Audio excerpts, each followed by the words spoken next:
Welcome back to Ozarks Tonight. I'm Heather Lewis. The Community Partnership of the Ozarks recently released its 2019 High Risk and Homeless Youth Report. Now, the report highlights things like trends and different demographics that are happening with our homeless youth. Here to talk more about that with us tonight is Special Projects Coordinator Michelle Hethcoat, and you're going to break down some of these findings. So first, thanks for being here. Well, thanks for having me. And let's start with just the survey itself. Who was surveyed?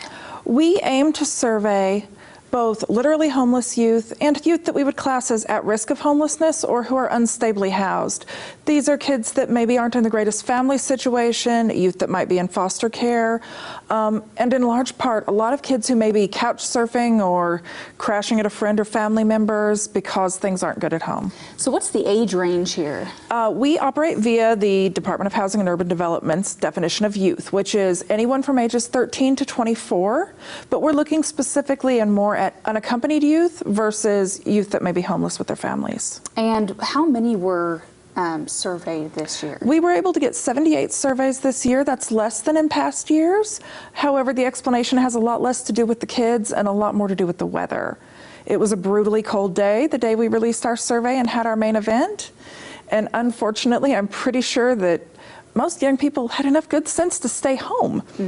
Yeah, I didn't want to get out in the elements. No, it was really a brutally cold day, so Okay, unfortunately that made for makes lower an impact. results. Yeah. But we don't want anyone to believe that that's a sign that we have fewer homeless youth. Okay, very good. And what was the gender like?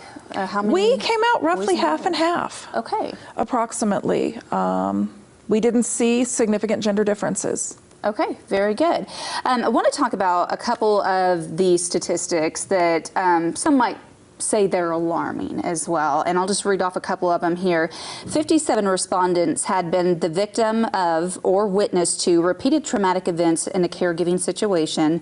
45 reported experiencing some sort of abuse from a relative or other person they had stayed with.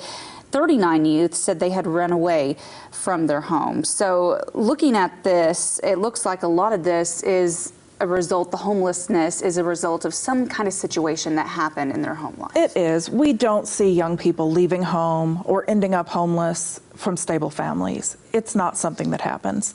These are youth that have come out of families battling addiction, battling drug abuse, that very often have a history of abuse, whether that is domestic violence, emotional abuse, physical abuse, sexual abuse.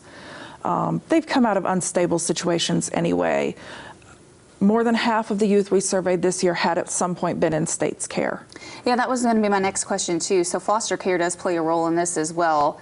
Some of them had been in care, some of them still are. Right, we did survey some youth that are still in care. That in part has to do with who we could reach to get surveyed. But we did see a fair number of youth that had come out of care and reported some pretty poor outcomes of coming out of care, that didn't believe they'd received the support and services they needed during that transition to adulthood.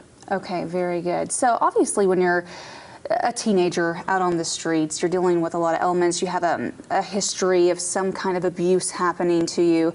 Mental illness also plays a factor in some of these young people's lives. It does, and something we found that was even more interesting was that the number of youth that had been diagnosed with a mental illness was significantly lower than the number that had been provided medication for a mental illness. And we don't exactly know why.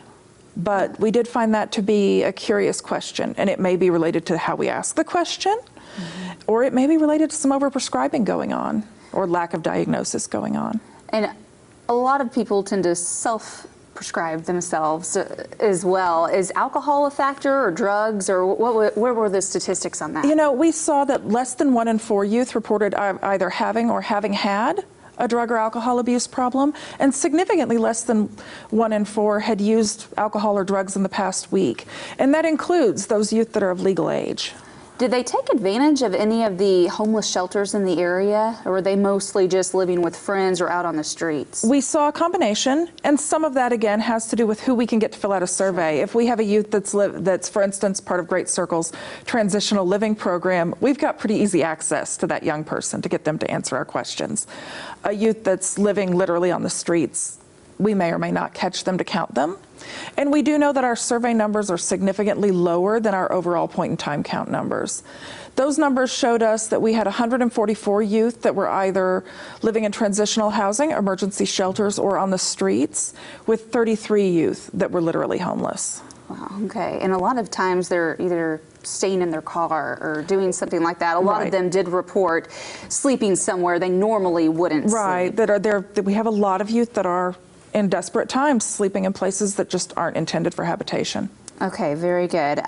Also want to talk about the youth's point of view on this too, because they gave you some feedback on what they would like to see local services providing them to help them transition from homelessness to a stable home environment. 62.5% said they need more short-term shelters. 37.5% said they need more transitional housing. 73% said they need housing for pregnant or parenting teens, and 77.7% said they need just a one-stop shop to go to. Right. What are you all doing to work on these issues? Right now, we're the Homeless Youth Task Force, which is a subcommittee of the Ozarks Alliance to End Homelessness, is working on a gaps analysis. We're bringing together service providers from all across the community to find out what we've got available, but also what we're missing and how we can address some of those gaps and spaces that we're not adequately meeting youth needs. And in that process, we're integrating youth from our Youth Action Board. The Phoenix Youth Action Board is made up of youth with lived experience of homelessness. Some of these kids may still be homeless, and many of them are currently working through transitional living programs. Very good. And I know you talked with our Jennifer Abreu a little bit more in depth about that in a previous Ozarks Tonight, so make sure you look for that on ozarksfirst.com. And we'll also be posting the full report of this homeless youth report to this story on our website as well. Thank you so much for being here. Thank you for having me. I appreciate it. We'll be right back with more Ozarks Tonight.